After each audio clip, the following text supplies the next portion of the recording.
Mahigit sa 30 mga Pinoy contract workers ang nagsipagtapos sa kanilang short course na baking and cake decorating sa Marianas Plaza Building sa Philippine Consulate. Umaasang mga ito na magagamit nila sa pag-uwi sa Pilipinas ang kanilang kurso. Nagpapasalamat ang mga nagsipagtapos sa embahada dito sa pangunguna ni Consul General na si Wilfredo Maximo. Pag-uwi ako ng Pilipinas, enhance ko yung knowledge ko. Ituturo ko sa mga kaibigan ko, sa mga kapatid ko, at saka pwedeng pag-umpisahan na maliit na negosyo.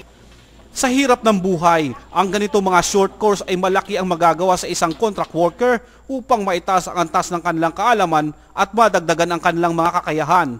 Sa tulong ng Overseas Workers Welfare Administration, Philippine Overseas Labor Office at ng Philippine Consulate, na mabibigyan ng panibagong pag-asa ang ating mga kababayang Pilipino na kasalukuyang nagtatrabaho dito.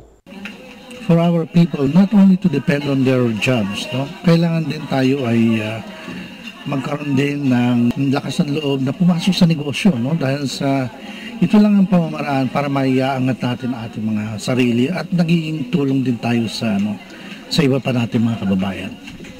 Nakausap namin si Mrs. Opelia Lopez, ang naging instructress ng mga Pinoy upang magkaroon ng panibagong kaalaman sa baking at cake decorating ang ating mga kababayan dito. Ang iniisip ko rin na habang tumatanda ako, ma-share ko naman yung aking kaalaman sa kanila. Mga kasama akong OFW, napakarami na enrollees. Sa totoo lang, ito halos wala pa sa kalahati na gustong mag-aral. Ayon pa kay Ginang Opelia, maaari na umanong makipagsabayan ang mga newly guard na OFW sa pagsabak sa paggawa ng cake at decoration.